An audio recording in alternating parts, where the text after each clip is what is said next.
warahmatullahi wabarakatuh.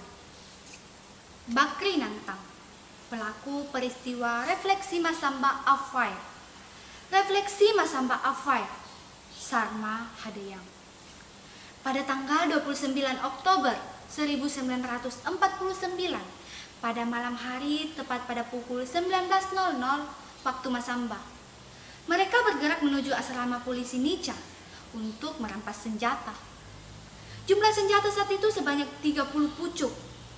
Malam itu beliau jaga, tetapi rencana pergerakan itu memang sudah mereka atur sebelumnya. Beliau berkata bahwa, "Kamu duluan yang masuk, Tantu," temannya. Dan Tantu berkata, "Hai Pak, mana senjata andalanku? Senjata yang biasa saya gunakan untuk memburu rusa." Bakri Nantang menjawab, "Ada, dipakai petugas jaga di pos sana." Tepat pada pukul 19.00, beliau datang dan masuk gudang senjata. Saat itu, kunci gudang dikantongi oleh Bakri Nantang. Lalu beliau memberikan kepada Muhammad Kasim Kasmat, teman seperjuangannya, anak dari Toma Kaka Masamba. Toma Kaka adalah orang yang menjadi panutan atau penentu dalam satu masyarakat adat. Kemudian dia membuka gudang tersebut untuk mengambil senjata. Senjata tersebut mereka bagi-bagi. Lalu mereka menuju ke penjara untuk membebaskan para tawanan PKRU sebanyak kurang lebih 30 tawanan, yang merupakan sisa buangan dan orang tua semua. Setelah tawanan tersebut mereka bebaskan, mereka menuju ke pasar Masamba, menuju ke rumah orang Belanda untuk melucuti senjatanya. Lalu mereka ke kantor kontrolor untuk mengambil uang kas Nica. Tetapi beliau tidak tahu berapa jumlahnya. Setelah itu mereka merusak jaringan telepon agar tentara Nica tidak dapat berkomunikasi. Setelah itu mereka menuju ke rumah Toma Kaka Masamba. Pada saat itu kebetulan ada mobil dari arah Malili, salah satu nama wilayah yang ada di Luwu. Tiba-tiba beliau melihatnya lalu dia berkata, "Apa mobil tersebut kita tahan atau bagaimana?" Tiba-tiba ada kawan yang langsung menahan mobil tersebut. Beliau mendekat dan berhenti di depan salah satu toko atau warung. Lalu beliau bertanya kepada pemilik mobil, "Hei, menyerah kalau mau hidup." Pemilik mobil menjawab dalam bahasa Belanda, "Verdown," atau sial. Setelah Bakri Nantang mendengar suaranya, beliau tahu bahwa dia adalah orang Belanda. Tiba-tiba beliau mundur karena melihat orangnya besar dan tinggi. Beliau takut jika dia melakukan sesuatu kepadanya. Sejenak kemudian beliau bertanya kembali, "Menyerah kalau mau hidup! Menyerah kalau mau hidup! Menyerah kalau mau hidup!" "Saya bukan polisi Nica lagi. Saya adalah tentara TNI, tentara Soekarno. Coba balik belakang, saya tembak kau." Dia angkat tangan lalu balik belakang, kemudian menyerah. Saat itu pula datanglah teman-teman beliau yang bernama Maulu. Beliau berkata kepadanya, "Bakar gedung sandiwara, karena tidak ada bukti pergerakan kita kalau tidak ada pembakaran." Tidak lama kemudian datanglah semua kawan-kawan Bakri, termasuk Muhammad Kasim Kasmat, Tantu, dan lain-lain. Lalu mobil yang mereka tahan dibawa ke arah Tandung, salah satu nama desa yang ada di Masamba. Di Salarat, di tengah perjalanan, mobil tersebut membakarnya. Perjalanan mereka teruskan hingga pukul 24.00 malam, lalu mereka tiba di Rantai Manuk, salah satu nama desa yang ada di Luwu, dan bermalam di sana serta mereka membawa tawanan tersebut. Keesokan harinya, pada pukul 8.00, 2 orang tawanan mereka lepaskan. Tetapi seorang yang berkebangsaan Belanda tetap mereka tawan. 2 orang tawanan yang mereka lepas bertujuan agar mereka menuju Ujung Pandang atau Makassar, salah satu nama wilayah.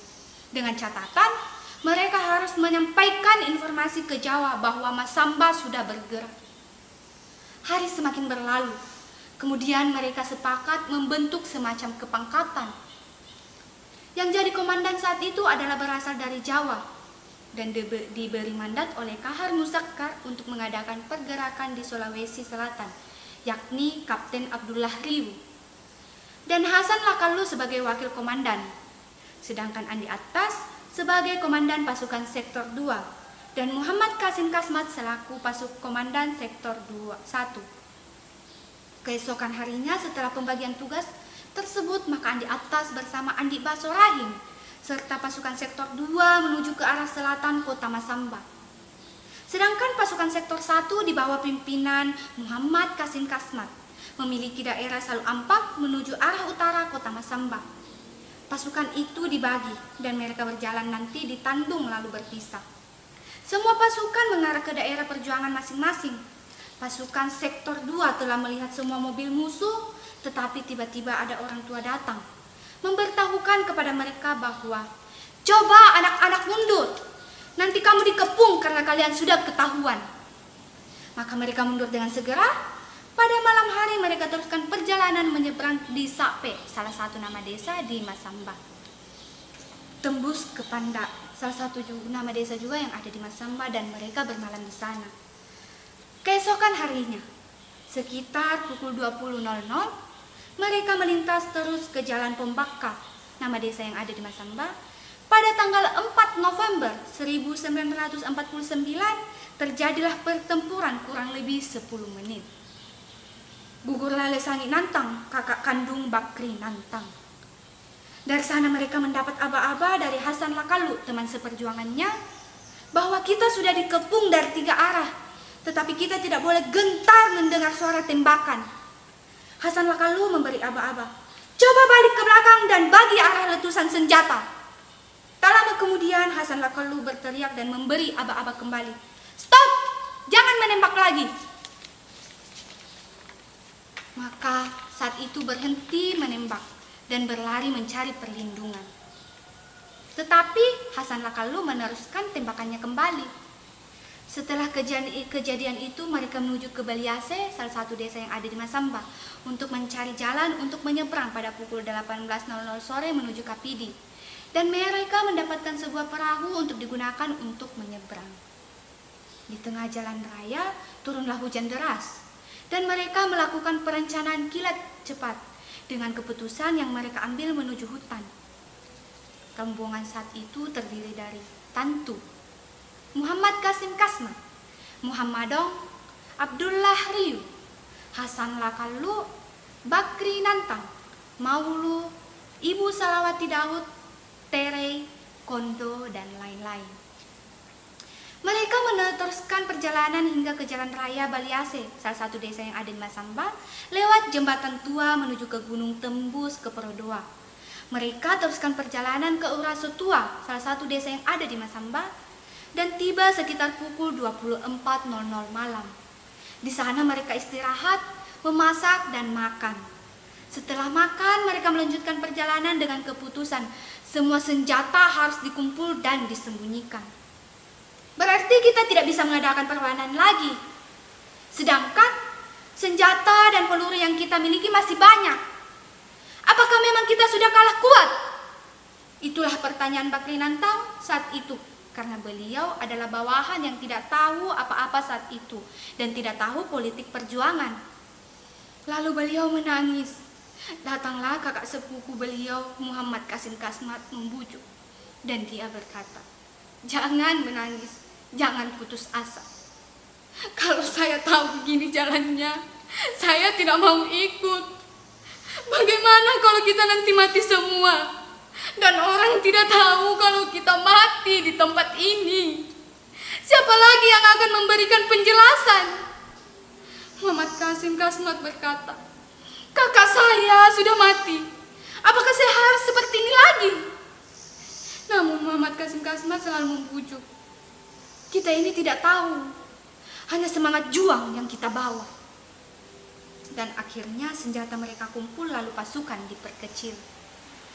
Pada pagi hari mereka mulai terbagi. Muhammad Qasim Kasmat jalan sendiri menuju Ulu Masapi, salah satu desa yang ada di Masamba.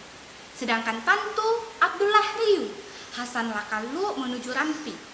Sementara Bakri Nantang, Ibu Salawati Daud, Maulu, Ladung, Kondo, dan kawan-kawan terus ke Pandak, salah satu desa yang ada di Masamba, dan berkecimpung di atas gunung, lalu berunding untuk memperkecil lagi pasukan.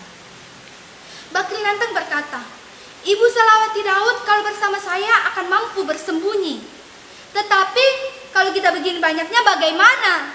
Orang belum tentu mau memberikan makanan kepada kita. Semua menjawab, kau ditangkap, saya ditangkap. Kalau begini bahaya, mereka tidak mau bercerai, jadi mereka harus sama-sama.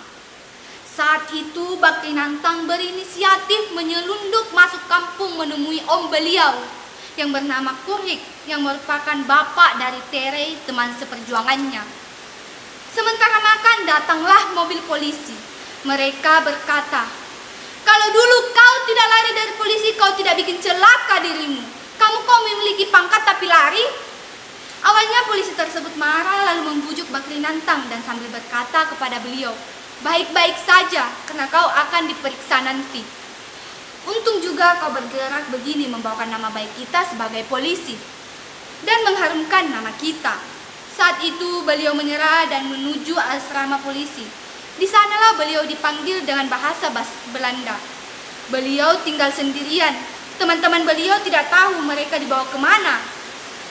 Sementara Muhammad Kasim Kasmat sudah dalam penjara rutan Masamba. Dari kantor polisi mereka dibawa naik mobil lagi. Beliau belum ditanya apa-apa. Nanti di jembatan Baliase, salah satu desa yang ada di Masamba, mobil berhenti. Kemudian beliau disuruh untuk turun menunjukkan jalan yang mereka lalui. Coba tunjukkan jalan yang kamu lalui. Jadi Bakri Nantang jalan sampai ke Uraso, salah satu desa yang ada di Masamba. Di sana dia ditanya, di mana kamu simpan senjata itu? Beliau menjawab, maaf Tuhan, saya tidak tahu soal senjata yang di mana disimpan. Karena di saat saya tidur, senjata itu diambil kawan-kawan untuk disembunyikan.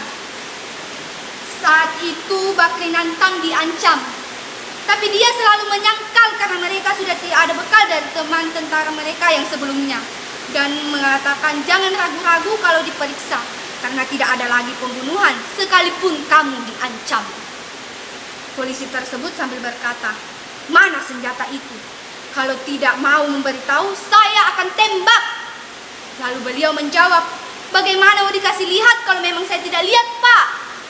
Dan tadi saya katakan bahwa saya tidak lihat karena saat senjata diambil saya sedang tidur.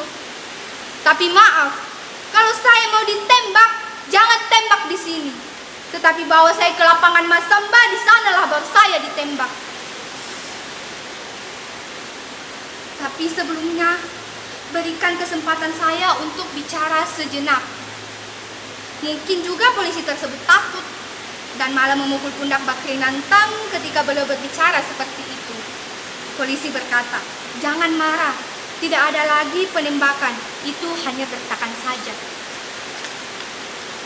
Tak lama kemudian datanglah Tomaka Kamasamba, orang tua Kasim Kasmat, bersama Maulu dan Kondo. Kira-kira jarak 20 meter beliau beritahu Kondo dalam bahasa daerah bahwa alami to balili Kondo, akemu kitai, tairaku kitai. Dengan arti, ambillah senjata itu Kondo bila kamu melihatnya. Karena saya tidak melihatnya. Dengan cermat Kondo menanggapinya dan berkata, Misakkarya Jio Tondo, jadi napa joloina? Dengan arti menyangkali hal tersebut. Kemudian Kondo mengaku bahwa dia melihat senjata yang dimaksud tuan polisi. Saat itu, polisi meminta maaf kepada Bakri Nantang. Jadi beliau bersama Kondo berangkat mengambil senjata di pohon sagu. Kemudian Bakri Nantang dimasukkan ke penjara Masamba, lalu diantar ke Palopo, salah satu wilayah yang ada di Luwu, langsung menuju ujung pandang Makassar. Bakri Nantang dibebaskan setelah pendaratan Moko Ginta, pesawat TNI yang pertama kali TNI mendarat di Sulawesi tahun 1950. Bakri Nantang dipenjara sejak November 1949 hingga 1950. Beliau lupa tak bulannya. Mereka masuk asrama untuk dilantik jadi tentara dengan pangkat sesuai saat mereka di hutan. Saat itu Bakri Nantang mau ikut jadi tentara, tetapi pimpinannya mengatakan bahwa kalau kamu masuk TNI, berarti kau tidak ada lagi waktu untuk kembali bertemu dengan anak dan istri, serta keluarga lainnya yang berada di Masamba. Kata Muhammad Kasim Kasmat, sebab bila kita masuk tentara, tentu tidak tinggal di sini lagi. kita langsung dikirim ke tempat lain. Mari kita kembali untuk bertemu anak-anak kita dulu. Nah, maka mereka kembali ke Masamba lewat Rantepao, salah satu wilayah yang ada di Luwu, karena mereka ingin bertemu dengan Kahar Musakkar yang ada di sana. Di tengah perjalanan mereka tertangkap lagi oleh TNI sendiri. Mereka kaget sebab tidak tahu ada masalah apa lagi. Sehingga mereka ditangkap lalu ditawan selama seminggu. Setelah keluar dari tawanan TNI tersebut, mereka kembali ke Masamba dan jadi anggota masyarakat biasa. Tetapi dengan penuh semangat juang kapan dan dimanapun mereka berada dan akan berjuang untuk tanah Masamba. Sekian, wassalamualaikum warahmatullahi wabarakatuh.